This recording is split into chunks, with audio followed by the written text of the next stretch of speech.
दे पाऊंगा। तो आज की इस क्लास में हम केवल अकाउंटेंसी के रिलेटेड जो वेरी शॉर्ट क्वेश्चन आंसर है, ठीक है ना, ऐसे जो एग्जाम में सबसे ज़्यादा कहते हैं कि मोस्ट इंपॉर्टेंट क्वेश्चन है ये।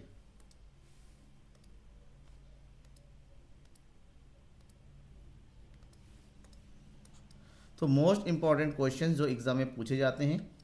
और एक्चुअली में ये क्वेश्चन पेपर ये सेट तैयार करने में मुझे टाइम भी लगा। टाइम इसलिए लगा क्योंकि बोर्ड्स को देखना, यूपी बोर्ड को देखना, उत्तराखंड बोर्ड को देखना, अलग अलग बोर्ड को देखना और उन सभी बोर्ड के क्वेश्चन पेपर को देखने के बाद एक ऐसा सेट तैयार करना जो सभी के लिए यूज़फुल है। क्योंकि सभी का अकाउंट का पेपर होना है, यूपी बोर्ड का भी होना है, यूपी का भी होना है, एमपी का भी होना है। तो सभी बोर्ड के क्वेश्चन पेपर को देखने के बाद आज पूरा दिन लगा, 4 से 5 घंटा, जिसके लिए मैंने जो है ये क्वेश्चन पेपर तैयार किया। तो देखिए टॉप 50 क्वेश्चन से आज के मैं बताऊंगा, 50 क्वेश्चन से फिर मैं एमसीक्यूज़ भी दूंगा। लाइव क्लास में भले नहीं दे पाऊँ, लेकिन एमसीक्यूज़ का मैं आपको वीडियो जरूर प्रोवाइड कर दूंगा कल या परसों तक, इसमें कोई प्रॉब्लम नहीं है। राधे कृष्ण, आप लेखा शास्त्र नहीं पढ़ते तो कोई दिक्कत नहीं है, आप इकोनॉमिक्स की तैयारी करिएगा। और इकोनॉमिक्स से रिलेटेड मैंने आज काफ़ी मैटर आपको दे दिया है, ठीक है, वहाँ से तैयारी कीजिएगा। मैंने 20 मोस्ट इंपॉर्टेंट क्वेश्चंस तैयार करके दिए हैं यूपी बोर्ड के लिए। केवल क्वेश्चन है, शॉर्ट वीडियो, उसको देखिए, दोस्तों को शेयर कर दीजिए। जो लोग भी अकाउंटेंसी पढ़ते हैं, लेखा शास्त्र पढ़ते हैं, वो लोग जुड़िए और उन लोगों के लिए है, ठीक है। तो क्वेश्चन की शुरुआत करते हैं, ज़्यादा टाइम वेस्ट नहीं करना है। तो क्वेश्चन क्या है? अलाभकारी तथा लाभ ना कमाने वाली संस्था का अर्थ बताइए, जिसको बोलते हैं नॉन प्रॉफिट ऑर्गेनाइजेशन, और शॉर्टकट में बोलते हैं इनको एनपीओ। क्या होता है एनपीओ? तो यहाँ पर लाभ ना कमाने वाली संस्थाओं से आशय उन संस्थाओं या संगठनों से होता है जिनकी स्थापना अपने सदस्यों या समाज की सेवा, मतलब ये सेवा के लिए होती है, इनका उद्देश्य लाभ कमाना नहीं होता है। मतलब साफ है, इस तरह के संस्था का उद्देश्य लाभ कमाना नहीं होता है। जैसे धार्मिक संस्थाएं, मंदिर वगैरह, कोई महाविद्यालय हो गया, सरकारी विद्यालय वगैरह, या हॉस्पिटल होता है, स्कूल्स होते हैं, ये सारे इंस्टीट्यूट ऐसे होते हैं जिनका उद्देश्य सर्विस प्रोवाइड करना होता है, ये लाभ कमाने के लिए नहीं होते। इसलिए इनको गैर लाभकारी संगठन, अलाभकारी संगठन या लाभ ना कमाने वाले संगठन के नाम से जाना जाता है। ये राधे कृष्ण, बताइए क्या क्वेश्चन है आपका। इसके अलावा जल्दी से जुड़ जाइए, अपने दोस्तों को शेयर भी कर दीजिएगा ताकि वो लोग भी जुड़ जाए। क्योंकि जब हम इकोनॉमिक्स पढ़ाते हैं, देखिए सबसे बड़ी दिलचस्प बात क्या है पता है, कि जब मैं इकोनॉमिक्स पढ़ाता हूँ, शॉर्ट क्वेश्चन पढ़ाता हूँ, तो लोग पूछते हैं सर लॉन्ग बताइए। जब लॉन्ग पूछता हूँ लोग कहते हैं सर एमसीक्यूज बताइए। जब एमसीक्यूज पढ़ा रहा हूँ तो कुछ अकाउंट पढ़ाई, अब मैं अकाउंट पढ़ा रहा हूँ, स्टूडेंट गायब है, समझ में नहीं आता चाहते क्या है। और जिस टाइम मैं कोई एक क्वेश्चन पढ़ा, वो दूसरा क्वेश्चन लेके हाजिर होता है, सर ये वाला क्वेश्चन का आंसर बताइए। मतलब कंसंट्रेशन नाम की एक चीज़ है, वो नहीं होती है। चलिए, हाँ सर इकोनॉमिक्स का एक क्वेश्चन है, बताइए राधे कृष्ण क्या क्वेश्चन है आपके लिए, तो पूछिए। चंदा क्या है? क्वेश्चन नंबर 2 है, इंपॉर्टेंट क्वेश्चन, क्वेश्चन रिपीट हुआ है। चंदा क्या है? सब्सक्रिप्शन क्या है? चंदा से आशय सदस्यता शुल्क से है, जो सदस्य वार्षिक आधार पर प्राप्त होता है, और ये अलाभकारी संस्था का सबसे, देखिए जो भी एनपीओ के सदस्य होते हैं, सदस्यों को अपना एक कंट्रीब्यूशन देना पड़ता है। तो संस्था के सदस्य संस्था को चलाने के लिए अपनी तरफ से जो शुल्क देते हैं, जो फीस देते हैं, उसी फीस को हम सब्सक्रिप्शन के नाम से जानते हैं। जैसे मंदिर में पूजा होता है तो हम चंदा इकट्ठा करते हैं, तो वही सब चंदा वगैरह जो है क्या होता है, सब्सक्रिप्शन के नाम से जानते हैं इंग्लिश में। और इसको जो है एनपीओ का सबसे बड़ा सोर्स ऑफ इनकम होता है। आजीवन सदस्यता शुल्क, लाइफ मेंबरशिप फीस के क्या अर्थ है, से क्या आशय होना चाहिए, ठीक है, से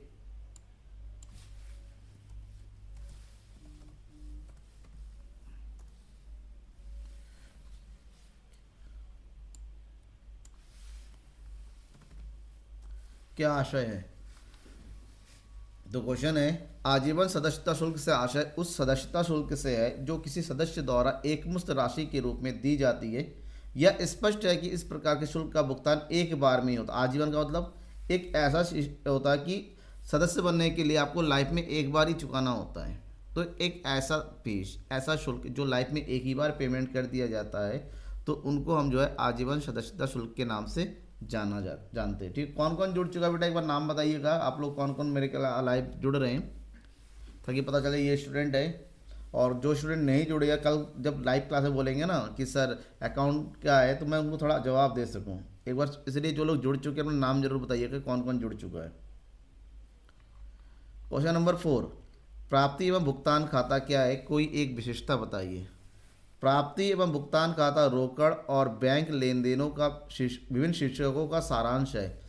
प्राप्ति और भुगतान खाता का मतलब होता है एक संस्था को, एनपीओ को, जितना धन प्राप्त हो रहा है और जितना धन ये भुगतान कर रहे हैं कैश फॉर्म में या बैंक में, जितना पैसा आ रहा है और जितना पैसा जा रहा है, इन सब का एक विवरण होता है, ठीक है ना। और इसको बोलते हैं ना कैश का लेखा जोखा, जिसमें केवल कैश मदे होती है, वास्तव में आना चाहिए और वास्तव में जाना चाहिए। इनको जो है हम क्या बोलते हैं, प्राप्ति एवं भुगतान खाते के नाम से जानते हैं। इसमें केवल नगद भुगतानों या नगद प्राप्तियों को ही शामिल किया जाता है, मतलब जो कुछ कैश में होता है। साझेदारी से क्या आशय है? साझेदारी इंपॉर्टेंट क्वेश्चन है, रिपीटेड क्वेश्चन है, बहुत ज़्यादा एग्जाम में रिपीट हुआ है। साझेदारी दो या दो से अधिक व्यक्तियों की आपसी सहमति का परिणाम है जो व्यवसाय के लाभ व हानि को बांटने के लिए किया जाता है, जिसका संचालन सभी के द्वारा, देखिए यहाँ पर द्वारा लिखा हुआ है, थोड़ा सा प्रिंटिंग मिस्टेक होगा, या किसी एक के द्वारा किया जाता है। मतलब एक ऐसा व्यवसाय जो पार्टिकुलर उद्देश्य को पूरा करने के लिए लोग आपस में साझेदारी बना के करते हैं, उसको साझेदारी कहा जाता है। भारतीय अधिनियम 1932 की धारा 4 के अनुसार साझेदारी को एक्सप्लेन कहा गया है कि साझेदारी उन व्यक्तियों के बीच एक संबंध है जो एक ऐसे व्यवसाय के लाभ को बांटने के लिए सहमत है जिसका संचालन उन सभी के द्वारा या उनमें से किसी एक के द्वारा किया जाता है।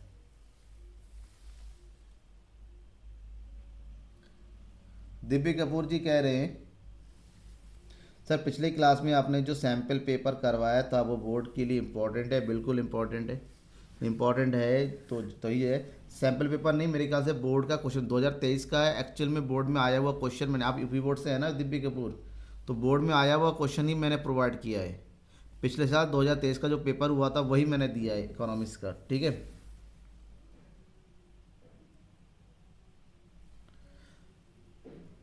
पिछली क्लास में न्यूमेरिकल क्वेश्चन पढ़ाया था मैंने। अच्छा, कल की क्लास में न्यूमेरिकल क्वेश्चन पढ़ाया था। साझेदारी संलेख या पार्टनरशिप डीड क्या है?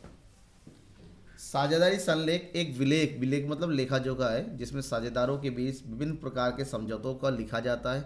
और बेसिकली साझेदारी संलेख ओरल भी हो सकता है, मतलब मौखिक या लिखित दोनों रूप से हो सकता है, लेकिन बेसिकली जो लिखित रूप से संलेख बनाया जाता है उसको पंजीकृत बनाया जाता है और उसी को सबसे क्या बनाया जाता है, जो है सबसे वैध माना जाता है कि लिखा हुआ हो, सबके सिग्नेचर हो, जितने भी समझौते हो रहे लाभों को कैसे बांटना है, ठीक है ना, कोई कितना पूंजी देगा का पूंजी का ब्याज कितना दिया जाना है, आहरण पर ब्याज कितना लगेगा, संस्था का नाम क्या होगा, कौन सा बिजनेस क्या होगा, किसको कितनी सैलरी दी जानी चाहिए, अगर झगड़ा होता है उसका निपटारा कैसे होगा, हर एक चीज़ को समझौते के अंदर का लिख के रखा जाता है और ये लिखित मसौदे को ही साझेदारी संलेख के नाम से जानते हैं। ओके बेटा। क्वेश्चन नंबर 7, लाभ हानि विनियोजन खाता या लाभ हानि समायोजन खाता दोनों ही एक है, किसी भी नाम से आ जाए आपको परेशान नहीं होना है। लाभ हानि विनियोजन खाता या लाभ हानि समायोजन खाता क्या है? इंग्लिश में बोलते हैं profit and loss appropriation account. लाभ हानि विनियोजन खाता, लाभ हानि खाते का विस्तार महत्व होता है, क्योंकि लाभ हानि खाते में हम ये पता कर लेते हैं बिजनेस को लाभ हो रहा है या फिर हानि हो रहा है। अब उसके बाद जो बिजनेस के साझेदार होते हैं उन साझेदारों के बीच में उन लाभ या हानि को कैसे बांटना है।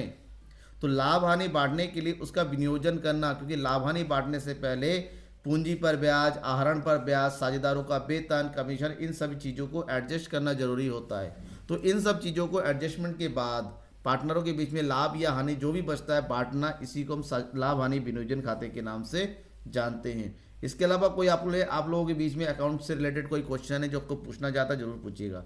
अगर किसी ने भी जो क्लास से जुड़े हुए है क्लास को लाइक नहीं किया जरूर लाइक, क्योंकि आप लाइक करके रखेंगे तो बाकी स्टूडेंट भी अपने आप जुड़ते चले जाएंगे। एक इंपॉर्टेंट क्वेश्चन है, बहुत ज़्यादा रिपीटेड क्वेश्चन है। क्वेश्चन नंबर 8 ध्यान लिखिएगा, एमसीक्यूज में 1 नंबर में लगातार पूछा जाता है कि साझेदारी संलेख में किसी प्रावधान की अनुपस्थिति में एक साझेदार द्वारा फर्म को दिए गए ऋण पर ब्याज की दर क्या होती है। मान लो किसी भी पार्टनर ने बिजनेस को लोन दिया है, ऋण दिया है, ऋण मतलब लोन दिया है, तो बदले में कोई भी एग्रीमेंट नहीं किया है और मांगा और दे दिया, तो बदले में इंटरेस्ट कितना दिया जाएगा पता है? वो होता है 6% वार्षिक, और इंग्लिश में लिखा जाता है 6% पर एनम। पी मतलब पर एनम, मतलब उसको बोलते हैं वार्षिक दर से, क्योंकि एग्रीमेंट नहीं है और एग्रीमेंट की अनुपस्थिति में वही लोग लागू होता है रूल जो कि साझेदारी अधिनियम 1932 ने तय कर रखा है।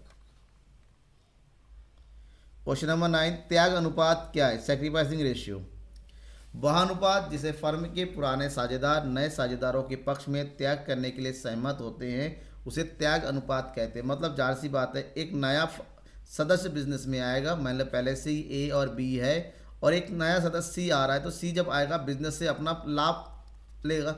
जब सी अपना लाभ लेगा तो ए और बी का लाभ कम हो जाएगा, ये तीनों क्या करेंगे? त्याग करेंगे।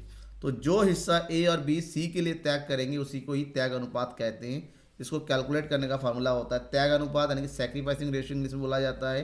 पुराना लाभ अनुपात यानी कि old ratio minus new ratio, इसका कैलकुलेशन का तरीका होता है, फार्मूला होता है। ओके। क्वेश्चन नंबर 10, पुनर्मूल्यांकन खाता क्या है? पुनर्मूल्यांकन खाता यानी कि रिवैल्यूएशन अकाउंट। जब भी पार्टनरशिप में कोई चेंजेस होता है, जब भी कोई चेंजेस होता है तो पार्टनरशिप को सबसे पहला काम होता है कि उसकी जो जिस दिन चेंज हो रहा है उस दिन उसकी संपत्ति और उसके दायित्वों के मूल्य का निर्धारण करना, क्योंकि समय के साथ साथ संपत्ति और दायित्व का मूल्य परिवर्तन होता है। तो उस परिवर्तन होने से व्यावसायिकों का लाभ या हानि होता है, इस चीज़ का पता करने के लिए अकाउंट बनता है जिसको पुनर्मूल्यांकन खाते के नाम से जानते हैं। ये अवास्तविक खाता है जो केवल हिसाब किताब के लिए ही बनाया जाता है। ठीक है। राधाकृष्ण का क्वेश्चन है कि कौन सा व्यय केंद्र सरकार की भौतिक या वित्तीय संपत्तियों के निर्माण के अलावा अन्य उद्देश्यों के लिए किया जाता है? बेटा, वित्तीय संपत्तियों के निर्माण के अलावा का मतलब होता है वो राजस्व व्यय हो गया। ठीक है, राजस्व व्यय में संपत्तियों का निर्माण नहीं होता है।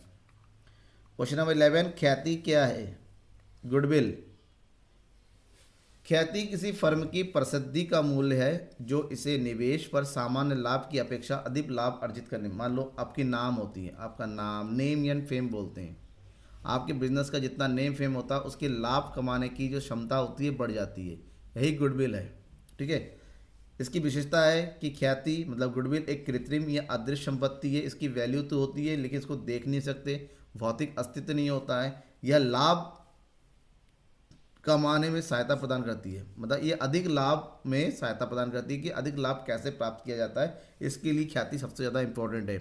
हर एक बिजनेसमैन सबसे पहले ये कोशिश करता है कि लाभ कमाया जाए, लेकिन उसको पता है लाभ तभी कमाया जा सकता है जब समाज में, मार्केट में उसकी एक रेपुटेशन होगी, उसकी एक गुडविल होगी। तो गुडविल बनाना सबसे ज़्यादा जरूरी होता है। गुडविल जिसकी जितनी ज़्यादा होती है, जैसे आज रिलायंस इंडस्ट्री ने रिलायंस टेक का शेयर जारी किया था, लोगों ने उसको कई गुना ज़्यादा रेट, क्योंकि रिलायंस के ऊपर लोगों का ट्रस्ट है, उसकी गुडविल है, तभी उसका जो शेयर था उसके कई गुना ज़्यादा रेट पे बिका। ठीक है, दैट इज गुडविल का होना जरूरी है।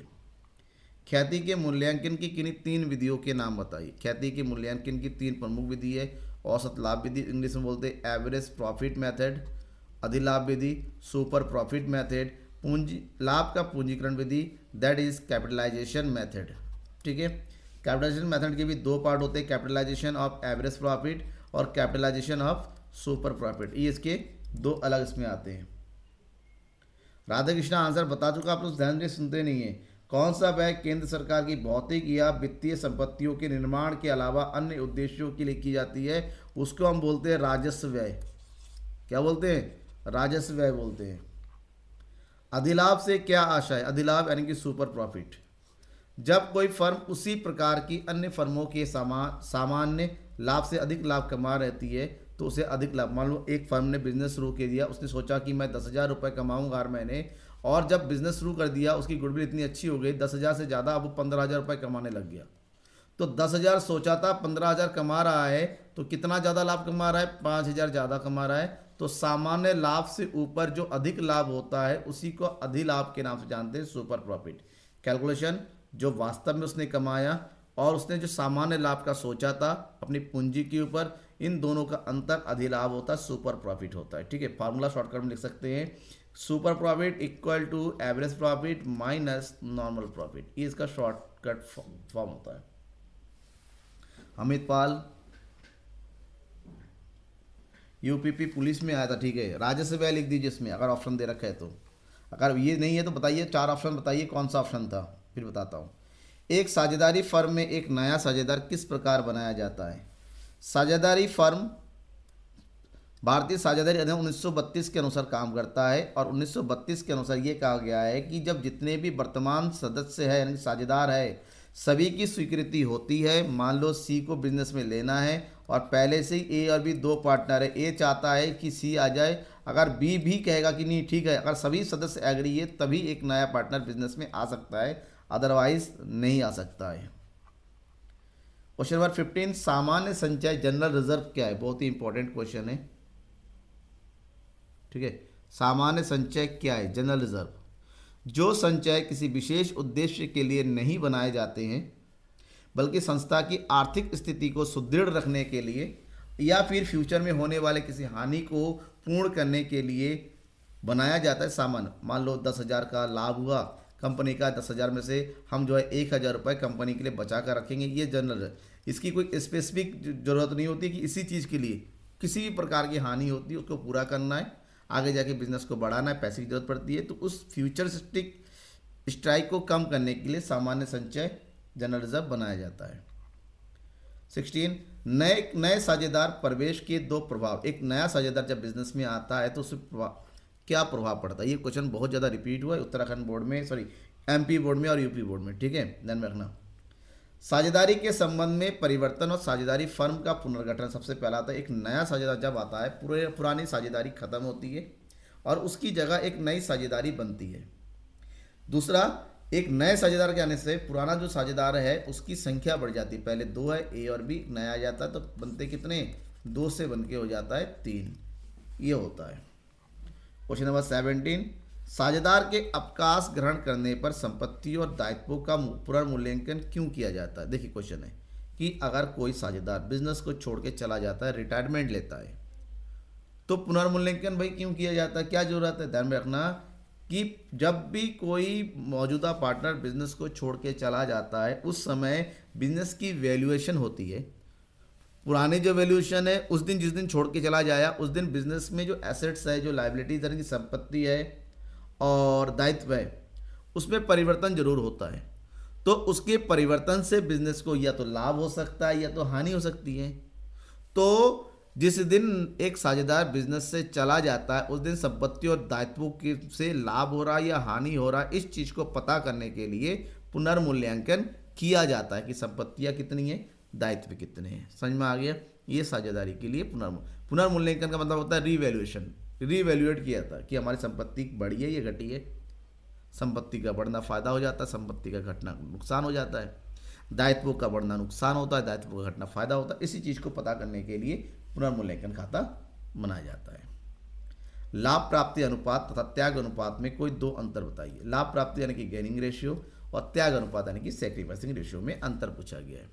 लाभ प्राप्ति जाहिर सी बात है, यहाँ पर शेयर बढ़ रहे हैं, और त्याग का मतलब होता है घट रहा है। तो क्या है अंतर? पहला अंतर है त्याग अनुपात की गणना नए साझेदारों के प्रवेश के समय की जाती है। क्यों? क्योंकि एक नया साझेदार बिजनेस में आएगा, पुराने साझेदारों का जो है शेयर है वो कम हो जाएगा। जबकि लाभ प्राप्ति अनुपात की गणना साझेदार के अवकाश के टाइम, क्योंकि बिजनेस में छोड़ के चला जा रहा है तो उसका जो शेयर होता है बचे हुए शेयर मिल जाएगा। मतलब त्याग अनुपात पुराने साझेदारों के लाभ को कम करता है और लाभ प्राप्ति अनुपात जो बचे हुए हैं उनके लाभ विभाजन अनुपात को बढ़ा देता है। शॉर्ट क्वेश्चन है, 1 नंबर या 2 नंबर में आपके एग्जाम में पूछे जाते हैं, इसलिए इस क्वेश्चन को ध्यान से पढ़ना जरूरी है। आते जरूर है क्योंकि लॉन्ग में तो थ्योरेटिकल क्वेश्चन कम आता है और लॉन्ग में न्यूमेरिकल क्वेश्चन ज़्यादा आता है, लेकिन जो शॉर्ट क्वेश्चन होते हैं वो बेसिकली थ्योरेटिकल ही बनते हैं। एमपी, यूपी और जो है यूके बोर्ड के क्वेश्चंस हैं वो ऐसा ही होता है कि शॉर्ट में सारे थ्योरी ही दिया रहता है, ठीक है। ऑलरेडी मैंने ग्रुप में जो है यूपी बोर्ड, एमपी बोर्ड और साथ ही साथ यूके बोर्ड का सैम्पल पेपर्स प्रोवाइड कर दिया है। देखिएगा वहाँ पर किस हिसाब से जो है क्वेश्चन पूछा गया है, और कुछ क्वेश्चन ऐसे हैं जो मेरे इस क्लास में भी रहेगा। 2 मदे बताइए जो किसी साझेदार की मृत्यु पर उसकी पूंजी खाते में क्रेडिट किया जाता है। जाहिर सी बात है, एक साझेदार की मृत्यु हो रही है तो इस मृत्यु होने का मतलब होता है वो साझेदारी का हिस्सा था, अब वो नहीं है, उसकी जगह उसका जो वारिस होता है ना, उसका जो उत्तराधिकारी होता है वो उसका पैसा लेगा। क्या क्या लेगा? फर्म की जो गुडविल बनी थी क्योंकि उसकी हिस्सेदारी थी वो उसका हिस्सा लेगा, उसको बोलते हैं शेयर ऑफ गुडविल। जो भी जीवन बीमा बना था उसमें उसका हिस्सा होगा, उसके नाम से भी बीमा होगा। इसके अलावा पूंजी लेगा अपना, उसके अलावा प्रॉफिट का शेयर लेगा, बहुत सारी चीज़ें होती हैं। ये सब चीज़ें जो कुछ पार्टनर को मिलता है वो सब उसके अकाउंट में क्रेडिट कर दिया जाता है। मिन्नी, गुड इवनिंग, कैसी हैं आप? क्वेश्चन नंबर 20, साझेदारी विघटन, साझेदारी फर्म के विघटन जिसको बोलते हैं डिसोल्यूशन ऑफ पार्टनरशिप फर्म से क्या आशा है? साझेदारी देखिए, एक होता है साझेदारी का विघटन, एक होता है साझेदारी फर्म का विघटन, दोनों अलग अलग है। अलग अलग क्या है? जब साझेदारी फर्म का विघटन होता है इसका मतलब जो व्यवसाय है, व्यवसाय पूरी तरीके से खत्म हो जाता है, एंड ऑफ द बिजनेस हो जाता है। ठीक है, ओके, राधा कृष्णा, कल मिलेगा, आप अपनी तैयारी कीजिए। एक फर्म के सभी साझेदारों के बीच साझेदारी का टूटना साझेदारी फर्म का विघटन कहलाता है, क्योंकि अब एग्रीमेंट भी खत्म हो जाता है, बिजनेस भी खत्म हो जाता है, दोनों खत्म होते हैं और यहाँ पर पूरे बिजनेस को वाइंड अप करके पार्टनर्स अपने अपने घर चले जाते हैं, जिसको बोलते हैं अब कोई बिजनेस रहा ही नहीं, कोई एग्रीमेंट नहीं रहा, कोई बिजनेस नहीं रहा। तो इसी स्थिति को साझेदारी फर्म के विघटन कहते हैं। दूसरा क्वेश्चन है इसी का अलग। अब यहाँ पर फर्म नहीं है, केवल दे रखा है साझेदारी का विघटन। यहाँ पर केवल और केवल साझेदारी खत्म होती है, बिजनेस अपनी जगह पर रहता है। ये एक ऐसी स्थिति होती है जो किसी कारणवश, जैसे प्रॉफिट शेयरिंग रेशियो चेंज होता है, नया पार्टनर बिजनेस में आता है, पार्टनर बिजनेस को छोड़ के जाता है, किसी पार्टनर की डेथ होती है, इन सब चीज़ों के कारण जो पुराना एग्रीमेंट है वो बदलकर नया एग्रीमेंट है, तो पुराने एग्रीमेंट को ख़त्म करना साझेदारी का विघटन कहलाता है और उसकी जगह एक नया साझेदारी पनपता है, नया एग्रीमेंट बनता है, नए तरीके से बनता है। इसी को साझेदारी के, कभी कभी आपको इन दोनों में अंतर पूछा जाएगा कि साझेदारी फर्म के विघटन और साझेदारी के विघटन में क्या अंतर है, ध्यान में रखना। क्वेश्चन नंबर 22, बसोली खाता क्या है? Realisation account. बसोली खाता ध्यान में रखिएगा तब बनता है जब बिजनेस पूरी तरीके से खत्म हो रहा है। इसमें यह देखा जाता है कि हमारे पास जो संपत्ति है, एसेट्स है, हमारे पास जो दायित्व यानी कि लायबिलिटी है, एसेट्स को कितने में बेचा जाए, लायबिलिटी का भुगतान कैसे किया जाए। तो एसेट्स को बेचकर लायबिलिटी का भुगतान करने से बिजनेस को कुछ लाभ या हानि हो सकता है। तो संपत्तियों की वसूली और दायित्वों के भुगतान से होने वाले लाभ या हानि निर्धारण के लिए जो खाता तैयार किया जाता है उसी खाते को वसूली खाते के नाम से जानते हैं। ठीक है, I am fine Minni, okay. Company से आप क्या समझते हैं? साझेदारी से रिलेटेड क्वेश्चन कंप्लीट हो गए। अब कंपनी में आते हैं। कंपनी से आप क्या समझते हैं? कंपनी, एक कंपनी से आशय उस कंपनी से होता है जो कंपनी अधिनियम 1956 के अंतर्गत या किसी अन्य कंपनी अधिनियम के अंतर्गत निर्मित होता है। इसकी विशेषताओं की बात करते हैं। यह कृत्रिम व्यक्ति होता है और साथ ही साथ इसका एक वैधानिक अस्तित्व का मतलब होता है कंपनी को चलाने वाला मालिक और कंपनी के अस्तित्व के बीच में अंतर होता है। मालिक अपने घर पे मालिक होता है, कंपनी अपनी जगह पर है, दोनों में कोई लिंक नहीं है। ठीक है, तो उसको, क्योंकि ये कानून के अंतर्गत बनता है, कानून के अंतर्गत भी खत्म होता है। ओके, कोई दिक्कत नहीं। मैंने आपकी अकाउंट नहीं है तो आप इको की तैयारी कीजिए।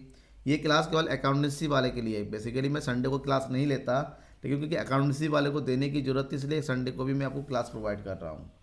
लेकिन नंबर ऑफ स्टूडेंट इतने कम है कि नेक्स्ट टाइम मुझे मन नहीं कर रहा है कि अकाउंट, क्योंकि इसकी जगह इको का क्लास कराता तो स्टूडेंट भी ज़्यादा होते, उनको फ़ायदा भी होता। कल इको की क्लास में चिल्ला रहे थे सर अकाउंट की क्लास कराओ, अकाउंट की क्लास कर दो, आज सारे स्टूडेंट गायब हो गए, क्लास में है ही नहीं। निजी कंपनी या प्राइवेट कंपनी क्या है? एक निजी कंपनी वह कंपनी है जिसकी न्यूनतम प्रदत्त अंश पूंजी 1 लाख अथवा अधिनियम द्वारा निर्धारित इससे अधिक राशि हो तथा अपने पार्षद अंतर नियम के द्वारा अंशों के हस्तांतरण पर प्रतिबंध लगाती हो। इसके सदस्यों की संख्या 2 या 200 न्यूनतम होता है, 200 तक सीमित होती है। ठीक है, मतलब ये एक ऐसी संस्था होती है जिसके शेयरों का ट्रांसफर नहीं किया जा सकता। अधिकतम 200 सदस्य हो सकते हैं और इसकी न्यूनतम पूंजी जो है 1 लाख रुपए तक की हो सकती है। ओके, इसको निजी कंपनी के नाम से जानते हैं। इसके शेयर पब्लिक के बीच में इशू नहीं किया सकता, ध्यान रखें, क्योंकि प्राइवेट कंपनी अपने पूंजी को पब्लिकली सब्सक्राइब नहीं करा सकते हैं। क्वेश्चन नंबर 25, पूर्वाधिकार अंशों से आप क्या समझते हैं? पूर्वाधिकार अंशों से आशय ऐसे अंशों से है जिसके 2 अधिकार होते हैं। एक, इसको एक निश्चित दर से लाभांश प्राप्त करने का अधिकार है, वो भी समता अंशों से पहले। दूसरा, जब कंपनी का समापन होता है तो इसको सबसे पहले अपना पैसा वापस मिलता है। इन 2 अधिकारों के कारण इसको पूर्वाधिकार कहते हैं। पूर्वाधिकार मतलब पहला अधिकार, एक लाभांश पाने का, दूसरा कंपनी के समापन के समय उनकी पूंजी को पहले पाने का अधिकार होता है। 26, अंश की निजी व्यवस्था से आप क्या समझते हैं? अंशों की निजी व्यवस्था मतलब प्राइवेट प्लेसमेंट ऑफ शेयर्स बोलते हैं इंग्लिश में। ऐसा निर्गमन जो कंपनी निर्मित नहीं है ये निर्मित नहीं है, बल्कि कुछ चुने हुए व्यक्तियों को निर्मित किए जाते हैं। निर्मित मतलब यहाँ पर थोड़ा मिसप्रिंट हुआ, ये निर्गमित होता है। ठीक है, मतलब जो कंपनी जो है पब्लिक के बीच में निर्गमित नहीं करती हैं, लेकिन कुछ चुने हुए चुनिंदा लोगों को ही निर्गमित करती है। इसको निजी व्यवस्था होती है, प्राइवेट प्लेसमेंट, कि कंपनी के सदस्यों को दे दिया गया, कंपनी के पहले से ही कुछ अंशधारियों को दे दिया गया, अलग अलग तरीके कंपनी कुछ सिलेक्टेड लोगों को ये शेयर देती है, पब्लिक के लिए नहीं। तो इनको जो हम निजी व्यवस्था के नाम से जानते हैं। अब कंपनी अधिनियम 1956 की धारा 81(1) के अनुसार बताया गया है, अंशों की निजी व्यवस्था से आशय चुनिंदा व्यक्तियों के समूहों को अंशों के निर्गमन और आवंटन है। ठीक है, जब कुछ सिलेक्टेड लोगों को दिया जाता है उनके कामों के आधार पर, या कुछ सेलेक्टेड उनके पास रिक्वायरमेंट होती है, इन सब चीज़ों को पूरा करने के लिए जब प्राइवेटली शेयर दिए जाते हैं तो उसी को बोलते हैं अंशों की निजी व्यवस्था। सममूल्य पर निर्गमित अंशों से क्या आशय है? इंग्लिश में बोलते हैं issued at par, share issued at par. जब अंशों को उनके अंकित मूल्य पर ही निर्गमित किया जाता है, देखिए बार बार निर्गमित को निर्मित लिख किया जाता है, तो उसे सममूल्य पर निर्गमित कहा जाता है। मतलब मान लीजिए कंपनी ने तय किया कि एक शेयर की कीमत 10 रुपये होगी, तो बाद में उसको 10 रुपये के हिसाब से ही पब्लिक के बीच में इशू कर दिया जाता है, तो उसे सममूल्य पर निर्गमित करना कहा जाता है। ठीक है, समझ में आ गया? प्रिया यादव जी नमस्ते, कैसी हैं आप? अधिकार निर्गमन क्या है? Right issue. अधिकार निर्गमन यानी कि राइट इशू, ये भी एक इम्पॉर्टेंट पॉइंट है। कंपनी अधिनियम की धारा 81 के अनुसार यदि कोई सार्वजनिक कंपनी अपनी प्राथित पूंजी में वृद्धि करना चाहती है तो वर्तमान अंशधारियों को इन अंशों को उनके वर्तमान अंशों के अनुपात में खरीदने के लिए आमंत्रित कर सकती है। इस कानूनी प्रावधान के अंतर्गत जो अंश निर्गमित किए जाते हैं उन्हें अधिकार वाले अंश कहते हैं। मतलब कंपनी को चाहिए पैसे, कंपनी अपने पूंजी की मात्रा को बढ़ाना चाहती है, तो कंपनी के आस ये राइट होता है कि कंपनी के जो पहले से ही अंशधारी है, जो पहले के शेयर होल्डर्स है, उन जिनके पास जितने शेयर्स होते हैं उसी अनुपात कहते हैं कि हमें भाई पैसे चाहिए, अगर आप लोगों को शेयर लेना है तो आप ये शेयर खरीद सकते हो, ये आपके लिए है। अगर कंपनी इस तरह की व्यवस्था करती है तो इसे अधिकार निर्गमन कहते हैं। ठीक है, क्या कहते हैं? अधिकार निर्गमन कहते हैं। समझ में आ गया? डाउट होता है किसी क्वेश्चन में जरूर पूछिएगा। क्वेश्चन नंबर 29, अंशों के सार्वजनिक अभिदान पब्लिक सब्सक्रिप्शन ऑफ शेयर्स से क्या आशय है? जाहिर बात है, कंपनी के कुल अंशों का वह भाग जो सार्वजनिक रूप से पब्लिक के द्वारा, जनता के द्वारा क्रय किया जाता है या क्रय करने के लिए आवेदन किया जाता है, उसे हम अंशों के सार्वजनिक अभिदान के नाम से जानते हैं। जो पब्लिक कंपनी होती है उनको पब्लिक से पैसा लेना होता है, जनता से, तो इसके लिए वो जनता के बीच में अपने आईपीओ को लेके जाते हैं, अपने शेयर्स को इशू कर देते हैं और जनता से कहती है कि भाई जिसको जिसको शेयर खरीदना है, एक की जो है एप्लीकेशन का मनी होता है, इस एप्लीकेशन मनी को पेमेंट कीजिए और अपने एप्लीकेशन को रिजर्व कीजिए। तो अंशों के लिए प्राप्त आवेदन को सार्वजनिक अभिदान के नाम से जाना जाता है। ठीक है, और ये न्यूनतम अभिदान हो सकता है क्योंकि कुल हिस्सों का एक, मान लीजिए कंपनी ने तय किया 10 रुपये का शेयर होगा, तो अपने एप्लीकेशन में न्यूनतम अभिदान के रूप में 2 रुपये, 3 रुपये, एक 10 रुपये का एक पार्टिकुलर हिस्सा होता है जिसको मांग सकते हैं। संचित पूंजी क्या होती है? संचित पूंजी एक दो चीज़ बेटा, एक होता है रिजर्व कैपिटल और एक होता है कैपिटल रिजर्व। आरक्षित पूंजी यानी कि संचित पूंजी, इसको आरक्षित पूंजी भी बोला जाता है।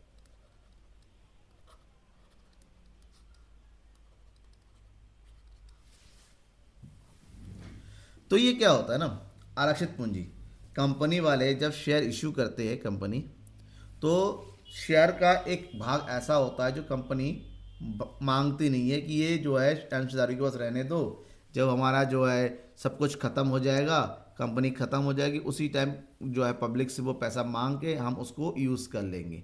मतलब एक सीमित दायित्व वाली कंपनी एक विशेष प्रस्ताव पारित करके यह निश्चित कर सकती है कि ना मांगी गई पूंजी के किसी निश्चित भाग को कंपनी के समापन को छोड़ के किसी भी दशा में अंशधारकों से मांगा नहीं जाएगा। मतलब कंपनी ने मान लीजिए 8 रुपये कॉल कर लिया, 2 रुपये बचे हैं, कंपनी ये तय करती है कि 2 रुपये में से 50 पैसे हम नहीं मांगेंगे, हम केवल 1.5 रुपये मांगेंगे। तो ये जो 50 पैसे होते हैं ना, कंपनी के पास रिजर्व हो जाती है, यानी कि लोगों के पास ही रहता है, कंपनी के पास पैसा नहीं होता है, लेकिन ये उस समय मांगती है जब कंपनी खत्म होने वाली होती है, वाइंड अप करना होता है, उस समय को उसको पूरा करने के लिए ये पैसे मांगती है, जिसको हम बोलते हैं संचित पूंजी। ठीक है। 31 अदत्त याचना, कॉल्स इन एरियर, बकाया, इसको बोलते हैं बकाया। क्या बोलते हैं? कॉल्स इन एरियर मतलब बकाया या बाकी याचना। जब कोई अंशधारी किसी योजना या फिर किसी याचना, योजना नहीं है बेटा, ये याचना होगा, की राशि का भुगतान निर्धारित समय सीमा के अंतर्गत नहीं करता है, तो इसे अदत्त याचना या बकाया याचना कहा जाता है। मान लीजिए कंपनी ने 10 रुपये मांगे हैं, एप्लीकेशन पे 2 रुपये, अलॉटमेंट में 3 रुपये, एंड फर्स्ट कॉल में 3 रुपये, फाइनल कॉल में 2 रुपये। तो एक शेयर होल्डर ने 2 रुपये दे दिया, 3 रुपये दे दिया, और फर्स्ट और फाइनल कॉल का पैसा नहीं दे रहा है। जितना मांगा गया अगर आपने उतना पेमेंट नहीं किया तो उसको बोलते हैं बकाया, अदत्त याचना बोलते हैं। अंशों के हरण, फॉरफीचर ऑफ शेयर से क्या तात्पर्य है? जब कोई अंशधारी आवंटन तथा किसी योजना की राशि का भुगतान नहीं करता है, तब कंपनी ऐसे अंशधारियों के अंशों को जब्त करने का अधिकार होता है, जिसे अंशों का हरण कहा जाता है। मान लीजिए एक शेयर होल्डर ने अपना 3 रुपये एप्लीकेशन का दे दिया, 2 रुपये अलॉटमेंट का दे दिया, और बचा 5 रुपये फर्स्ट एंड फाइनल कॉल का उसने नहीं दिया, और दिया नहीं तो कंपनी ने सिर्फ बार बार मांगा तब भी नहीं दिया, तो कंपनी का राइट है कि उसने जो 5 रुपये दे रखा है, इस 5 रुपये को अपने कब्जे में ले ले, और उसके नाम से जितने भी शेयर है उसको क्या कर दे, हटा दे, जिसको फॉरफीचर ऑफ शेयर बोला जाता है। शेयरों को अपने पास रख लेना, उनके पैसे को भी जब्त करना, दैट इज नोन एज अंशों का हरण, फॉरफीचर ऑफ शेयर्स। ठीक है। अमित पाल जी, मैं एक सीक्वेंस से चल रहा हूँ, अभी अंशों का हरण चल रहा है, इसके बाद जो है आपका डिवेंचर भी आ जाएगा। परेशान मत होइए, हर एक चीज़ को मैंने लिया है, पहले चैप्टर से लास्ट चैप्टर तक के इंपॉर्टेंट क्वेश्चन मैंने सेलेक्ट किए हैं। आप देखिए, आपने कहा क्वेश्चन आ गया, ऋणपत्र क्या है, डिवेंचर क्या है? ऋणपत्र एक कर्ज की स्वीकृति का प्रलेख होता है जो कंपनी द्वारा जारी किया जाता है। ऋणपत्र पर लेख में शोधन का समय कि पैसा कब वापस हो जाएगा और कितना ब्याज भुगतान होगा, इस चीज़ का प्रॉपर उल्लेख होता है। ऋणपत्र एक तरीका क्या होता है बेटा, लॉन्ग टर्म लोन होता है जो जनता से लिया जाता है, और बदले में एक प्रलेख दिया जाता है, एक सर्टिफिकेट दिया जाता है, उसी सर्टिफिकेट को डिवेंचर के नाम से जाना जाता है। सर्टिफिकेट में क्लियरली लिखा होता है कि आपका इंटरेस्ट कितना होगा, साथ ही साथ पैसा रिडीम कब होगा, मतलब वापस कब होगा, टाइम लिखा होता है। अंश और ऋणपत्र के 2 प्रमुख अंतर बताइए, अंतर पूछा जाता है इसका, यानी कि हेलो बेटा, अंश और ऋणपत्र में 2 प्रमुख अंतर होता है। नंबर 1, अंश स्वामित्व वाली प्रतिभूति होती है, जबकि ऋणपत्र ऋण वाला होता है। अंश स्वामित्व का प्रतीक होता है और ऋण कर्ज का होता है। अंशों पर लाभांश दिया जाता है, जबकि ऋणपत्र पर ब्याज दिया जाता है। ये अंतर 3 बता दिए, कोई से भी 2 आप लिख सकते हैं। शोध ऋणपत्र क्या, शोध मतलब रिडीमेबल, ये शोध का मतलब होता है वापस होना, क्या होना, वापस। ये ऐसे ऋण पत्र होते हैं जो एक निश्चित अवधि के बाद उसको क्या कर दिया जाता है, भुगतान कर दिया जाता है, वापस कर दिया जाता है। सुरक्षित ऋण पत्रों, अनसेक्योर्ड, असुरक्षित या अनसेक्योर्ड डिबेंचर कहते हैं। ये ऐसे ऋण पत्र होते हैं जिन ऋण पत्रों को जब इशू किया जाता है उसके पीछे किसी भी प्रकार की प्रतिपूर्ति या बंधक, जिसको मॉर्गेज होते हैं, जमानत बोलते हैं, नहीं रखा होता है। इसको अनसेक्योर्ड की जगह इसको नेग्ड डिवेंचर के नाम से भी जाना जाता है। क्यों? क्योंकि कंपनी ने केवल अपने नाम के दम पर इस डिवेंचर को इशू किया जाता है, उनके पीछे किसी भी प्रकार का प्रतिभूति संपत्ति वगैरह नहीं होता है। अगर कंपनी डूब जाए तो ये पैसे भी डूबने के चांस बने रहते हैं। ठीक है। Question number 37, deep discount bond, deep discount bond क्या होता है? प्रिया साहब कह रहे हैं सर आप न्यूमेरिकल भी करवा दें। बेटा आज थ्योरी करा रहे हैं, कल एमसीक्यूज करा देंगे, न्यूमेरिकल भी कराएंगे। ठीक है। ऑलरेडी न्यूमेरिकल मेरे एनसीईआरटी के हर एक क्वेश्चन का मैंने सॉल्यूशन बना रखा है, दे रखा है, आप प्लेलिस्ट में जाके देख सकते हैं, सब कुछ है, मैं करवाऊंगा, परेशान मत होइए। लेकिन जो नंबर ऑफ स्टूडेंट लाइव में जुड़ रहे हैं ना, 2 स्टूडेंट, 3 स्टूडेंट, 5 स्टूडेंट, उससे मन भर जाता है, क्योंकि इससे ज़्यादा स्टूडेंट इकोनॉमिक्स में रहते हैं। डीप डिस्काउंट बॉन्ड क्या है? डीप डिस्काउंट बॉन्ड को शून्य कूपन बॉन्ड के नाम से जाना जाता है। ये ऐसा बॉन्ड होता है जिस पर ब्याज की दर नहीं लिखा रहता है, मतलब इसको एक भारी कटौती पर लिखा जाता है, इशू किया जा सकता है। मान लीजिए 10 रुपये का बॉन्ड है, बाद में इसको 8 रुपये में या 6 रुपये में या 5 रुपये में इशू किया जा सकता है, जिसके लिए इसको, क्योंकि हद से ज़्यादा डिस्काउंट होता है, इसलिए इसको डीप डिस्काउंट के नाम से भी जाना जाता है।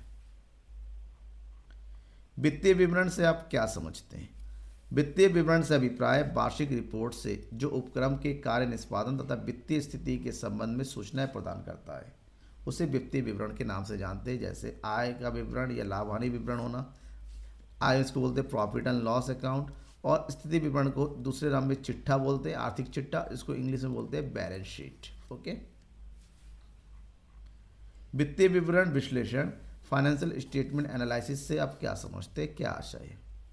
जो हम वित्तीय विवरण बनाते हैं, क्या बनाते हैं? जो वित्तीय विवरण बनाते हैं उसको एनालाइज करना, उनको समझना, उनको परखना, हमें ये देखना कि लाभ कितना हुआ है, लाभ हुआ है भी नहीं हुआ वास्तव में केवल अकाउंट में।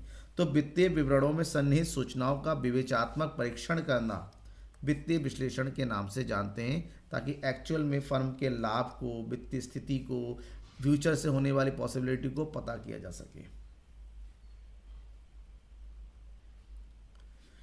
वित्तीय विवरणों के विश्लेषण के किन्हीं 2 उद्देश्यों को बताइए। पहला उद्देश्य होता है संस्था के लाभप्रदता की जानकारी प्रदान करना, संस्था लाभ में है या नहीं है। दूसरा, ये बताना कि दीर्घकालीन शोधन क्षमता किस प्रकार से है, इसी को वित्तीय विश्लेषण की एक्चुअली में हमने जो लोन ले रखा है कि हम पेमेंट कर पाएंगे नहीं कर पाएंगे, ये बात करता है। 41 वित्तीय विवरणों के ये वितरण लिख जाए, सॉरी फॉर दिस, ये थोड़ा सा प्रिंटिंग मिस्टेक हुआ है। वित्तीय विवरणों के विश्लेषण की किसी 2 सीमाओं के बताइए। पहली बात तो ये है, वित्तीय विवरणों में केवल और केवल मौद्रिक रूप का ही, जो रुपए पैसों में लिखा जाता है, केवल उसी को हम मेजर कर सकते हैं। दूसरा, वित्तीय विवरणों को ऐतिहासिक लागत के आधार पर बनाया जाता है, मतलब जो हो चुका है, संपत्तियों और दायित्वों का जो प्रॉपर मूल्य था, जो बाजार में प्रचलित था, उसी मूल्य पर इसकी गणना होती है।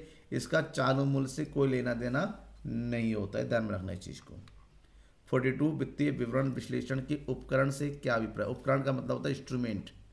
ये वो तकनीक है या वो विधियां हैं जिसके माध्यम से वित्तीय विवरणों का बैलेंस शीट को या प्रॉफिट एंड लॉस को पढ़ा जाता है, समझा जाता है। जिसमें क्या कहा जाता है? जिसमें आता है आपका लेखांकन अनुपात, इसके अलावा इसमें आता है तुलनात्मक विवरण। ठीक है, ये सब चीज़ जो है आपका क्या होता है, उपकरण या तकनीक कहते हैं, जिसके माध्यम से वित्तीय विवरणों को समझा जाता है। सर बस आप न्यूमेरिकल ही करा दीजिए, क्योंकि क्वेश्चन एंड आंसर मेरा याद नहीं है, लेकिन सर न्यूमेरिकल समझ नहीं आता है, क्योंकि सर अकाउंट के स्टूडेंट के कारण आप इकोनॉमिक्स पढ़ा देना। चलिए 43 तुलनात्मक वित्तीय विवरण, कॉम्परेटिव फाइनेंशियल स्टेटमेंट किसे कहते हैं? जब 2 या 2 से अधिक अवधियों के वित्तीय विवरणों की कीमतों को एक साथ इस प्रकार दर्शाया जाता है, मतलब यहाँ पर जो वित्तीय विवरण तुलनात्मक में 2 साल का, मान लीजिए 2022 और 2023 के अकाउंट को एक साथ लिखा जाता है। अब इन दोनों में कमी हुआ है या वृद्धि हुई है, इस चीज़ को देखा जाता है और उसको परसेंटेज में कन्वर्ट किया जाता है। इसी को तुलनात्मक वित्तीय विवरण के नाम से, कॉम्परेटिव स्टेटमेंट के नाम से इसको जाना जाता है। इसमें यह देखा जाता है कि पिछले साल की तुलना में वर्तमान वर्ष में, करंट ईयर में अमाउंट इंक्रीज हुआ डिक्रीज हुआ, इस चीज़ को एनालाइज करना होता है कि हम किस लेवल पे पहुंचे हैं। इसके लिए तुलनात्मक वित्तीय विवरण बनाया जाता है। इसके क्षैतिज विवरण, ये भी इसको ट्रेंड एनालिसिस के नाम से भी जाना जाता है। लेखांकन अनुपातों या अनुपात विश्लेषण के 2 प्रमुख उद्देश्य लिखिए। लेखांकन अनुपात जहाँ पर रेशियो, इसको बोलते हैं रेशियो एनालिसिस। क्या बोलते हैं इसको? रेशियो एनालिसिस बोलते हैं। ये एक ऐसी चीज़ होती है वह चीज़ों को रेशियो में कन्वर्ट करके एनालाइज किया जाता है। इसके अंतर्गत व्यवसाय की शोधन क्षमता का मूल्यांकन किया जाता है, लाभ उपार्जन क्षमता का, जिसमें प्रॉफिटेबिलिटी रेशियो मतलब लाभ कितना हो रहा है, सॉल्वेंसी स्टेटस क्या है, इन सब चीज़ों के बारे में बताया जाता है। तरलता अनुपात से आप क्या समझते हैं? तरलता अनुपात यानी कि लिक्विडिटी रेशियो बोलते हैं इसको इंग्लिश में, लिक्विडिटी रेशियो। तरलता अनुपात वह अनुपात है जो तरल व चालू संपत्तियों और चालू दायित्वों के संबंध को व्यक्त करता है। इसका उपयोग अल्पकालिक वित्तीय स्थिति की जांच के लिए किया जाता है। क्वेश्चन 46 रोकड़ प्रवाह विवरण, कैश फ्लो स्टेटमेंट क्या है? रोकड़ प्रवाह विवरण किसी विशेष अवधि के दौरान एक फर्म में संचालन, विनियोग और वित्तीय क्रियाकलापों के परिणाम स्वरूप जो भी रोकड़ का व्यवहार हुआ है, हुई रोकड़ प्राप्तियों, कितना पैसा आया, कैश कितना पैसा गया, इन सब चीज़ों के बीच का एक स्टेटमेंट होता है कि यहाँ पर ये देखा जाता है कि पैसा आया है यानी कि इनफ्लो हुआ है, ये फिर पैसा गया है यानी कि आउटफ्लो हुआ है।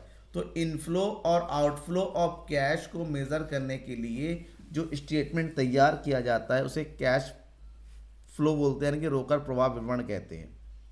रोकड़ प्रवाह विवरण तैयार करने के उद्देश्य पूछा जाता है एग्जाम में 2 नंबर में। तो 2 नंबर लिखना है आपको, विभिन्न क्रियाकलापों से उत्पन्न रोकड़ पर प्रकाश डालना कि किससे कितना पैसा आ रहा है, साथ ही साथ हमारा रोकड़ क्या है, बढ़ा है या कम हुआ है, इस स्थिति को बताना रोकड़ प्रवाह विवरण का प्रमुख कार्य उद्देश्य होता है। 48 लेखांकन मानक 3 के अनुसार संशोधित के अनुसार रोकड़ प्रवाह विवरण तैयार करते समय विभिन्न क्रियाओं को कितने वर्गों में बांटा गया है।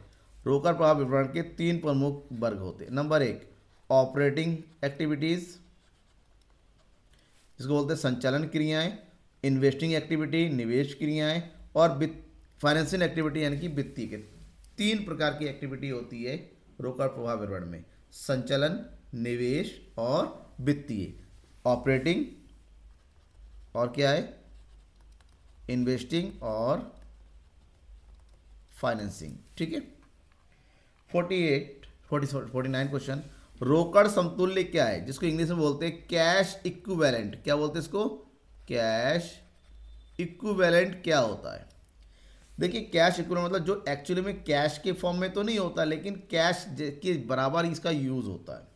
ये अत्यधिक तरल निवेश होता है जिसमें सरकारी प्रतिभूति शामिल होती है, ट्रेजरी बिल शामिल होता है, इसको मार्केटेबल इन्वेस्टमेंट के नाम से जानते हैं। जो मार्केट में ये सब कैश के फॉर्म में नहीं होता, लेकिन इसको कैश की तरह बहुत जल्दी कन्वर्ट या फिर यूज़ किया जा सकता है। इसको रोकड़ समतुल्य के नाम से जाना जाता है।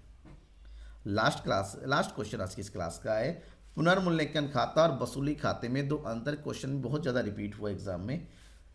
पुनर्मूल्यांकन खाता यानी कि रिवैल्यूएशन अकाउंट और वसूली खाता यानी कि रियलाइजेशन अकाउंट में अंतर पूछा गया है। पुनर्मूल्यांकन खाता साझेदार के प्रवेश या अवकाश ग्रहण करने की स्थिति में बनाया जाता है, जबकि वसूली खाता साझेदारी फर्म के विघटन की अवस्था में बनाया जाता है। जबकि दूसरा है, पुनर्मूल्यांकन खाते का उद्देश्य संपत्ति और दायित्वों के पुनर्मूल्यांकन को होने वाले लाभ या हानि की निर्धारण करने के लिए होता है, जबकि वसूली खाते का बनाने का उद्देश्य होता है कि जो संपत्ति को बेचा और दायित्वों को निपटाया उससे लाभ या हानि हुआ है या नहीं। दोनों का अलग अलग उद्देश्य होता है, ठीक है। तो कैसा लगा आपको ये क्लास, तो मुझे अपना फीडबैक जरूर दीजिएगा। आपका फीडबैक मेरे लिए बहुत ज़रूरी है, क्योंकि आपके फीडबैक के अकॉर्डिंग ही डिपेंड करता है कि मैं नेक्स्ट क्लास कैसा